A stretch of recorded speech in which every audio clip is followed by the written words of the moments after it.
Assalamualaikum warahmatullahi wabarakatuh. Ya, selamat pagi anak-anak. Gimana kabar kalian? Ya, sebelum kita belajar, coba tengok dulu kanan kiri kalian. Masih ada sampah apa enggak? Kalau ada, silakan dibuang ke tempat sampah, lalu meja sama kursinya dirapikan terlebih dahulu. Nah, kalau kelasnya udah rapi, udah bersih gini, kita jadi enak dan nyaman buat belajar. Ya, sebelum memulai pelajaran seperti biasa, marilah kita berdoa terlebih dahulu agar pembelajaran hari ini dapat berjalan dengan lancar. Berdoa mulai. Bismillahirrahmanirrahim. Raditu billahi robba wa bil islami dina wa bil muhammadin nabiyya wa rasulah. Rabbi zidni ilma warzuqni fahma. Amin. Ya, sekarang Ibu absen terlebih dahulu ya. Siti Al-Mukarramah, Siska Dwi Abriliani, Soha Ismayuni, kenapa nggak masuk? Sakit. Ya, kita doakan ya buat teman kita yang sedang sakit, semoga lekas sembuh, biar bisa gabung lagi sama kita belajar bareng. Nah, sebelumnya masih pada semangat nggak? Ya, buat nambah semangat kita pagi ini, Ibu punya sedikit permainan. Jadi gini, misalnya Ibu bilang pagi, kalian tepuk 1 kali. Nah, terus Ibu bilang siang, tepuk 2 kali. Ibu bilang malam, tepuknya 3 kali. Paham ya? Kita bisa mulai sekarang. Malam, pagi, siang, pagi. Ya, masih semangat ternyata. Nah, sebelum memulai pelajaran, kita ingat-ingat dulu. Kemarin kita itu belajar tentang apa sih? Ada yang tahu kita belajar tema apa kemarin? Ya, Mbak Siti. Ya, betul. Kita belajar tema 9 tentang kekayaan negeriku.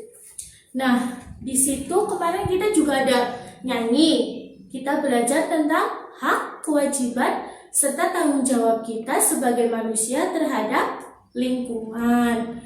Nah, buat nginget-inget lagi, hak kita sebagai manusia terhadap lingkungan apa aja sih? Mbak Soha? Ya, Mbak Ica? Ya, nah jadi benar ya kata teman-teman, kalau hak kita terhadap lingkungan itu kita bisa menikmati lingkungan yang segar, bebas dari polusi, dan bisa hidup aman dan nyaman. Selanjutnya, tanggung jawab kita sebagai manusia terhadap lingkungan. Ada apa aja? Mas Rifki? Ya, Mbak Kiki? Ya, betul. Jadi tanggung jawab kita itu menjaga sungai agar tetap bersih. Terus kita juga menjaga lingkungan dari polusi-polusi udara. Kita juga menjaga hewan dan tumbuhan agar tidak punah. Nah, yang ketiga nih, ada kewajiban kita untuk menjaga lingkungan. Ada apa aja kewajibannya? Ada yang tahu? Ya, Mbak Fia. Ya, betul. Lagi, Mbak Risna. Ya, betul. Jadi kewajiban kita itu kita wajib menerapkan perilaku hemat energi. Kita nggak boleh boros-boros dalam penggunaan energi. Kita juga harus mengurangi polusi udara. Selain itu, kita juga wajib membersihkan lingkungan, sungai dari sampah semuanya. Biar kita itu bisa tetap sehat. Nah, selain itu, gini, ada air sama listrik. Kemarin kita belajar tentang itu, dan itu masuk ke sumber energi. Nah, ada yang tahu sumber energi itu ada berapa? Dibagi menjadi berapa? Ya, Mbak Ica. Ya, betul. Sumber energi dibagi menjadi 2. Sekarang apa aja coba 2 itu? Nah, ya udah, sekarang Ibu jelasin. Kita langsung masuk ke materi pembelajaran ketiga, yaitu tentang sumber energi. Jadi sumber energi itu ada 2. Yang pertama, sumber energi yang tidak dapat diperbaharui, dan yang kedua, sumber energi yang dapat diperbaharui.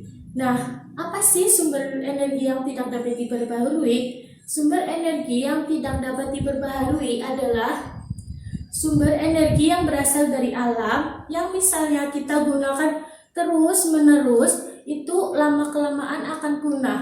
Jikapun ada, itu butuh waktu yang sangat lama untuk diadakan lagi. Nah, yang kedua itu sumber energi dapat diperbarui. Sumber energi yang dapat diperbaharui itu sumber energi yang jika kita gunakan terus-menerus itu bisa kita adakan lagi, maksudnya bisa diperbarui lagi. Nah, untuk contohnya sumber energi yang tidak dapat diperbarui itu ada apa aja? Ada yang tahu? Ya, betul, gas alam. Selain itu juga ada batu bara dan ada yang lainnya. Sementara untuk sumber energi yang dapat diperbarui itu ada yang tahu?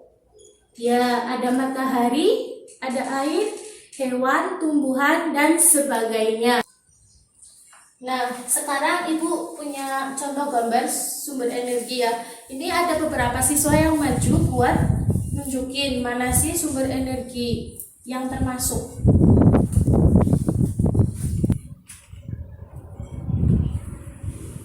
Nah, ini benar ya kerjaan teman-teman kalian tentang sumber energi. Nah, ya, berbicara tentang energi matahari. Energi matahari merupakan energi terbesar di bumi. Nah, energi matahari sendiri memiliki manfaat apa aja? Yuk kita garap bareng-bareng. Yang pertama, buat manusia bisa untuk efek rumah kaca.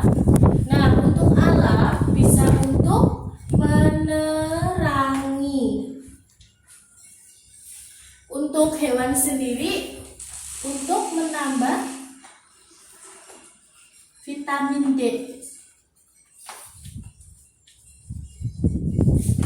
Dan untuk tumbuhan membantu proses fotosintesis.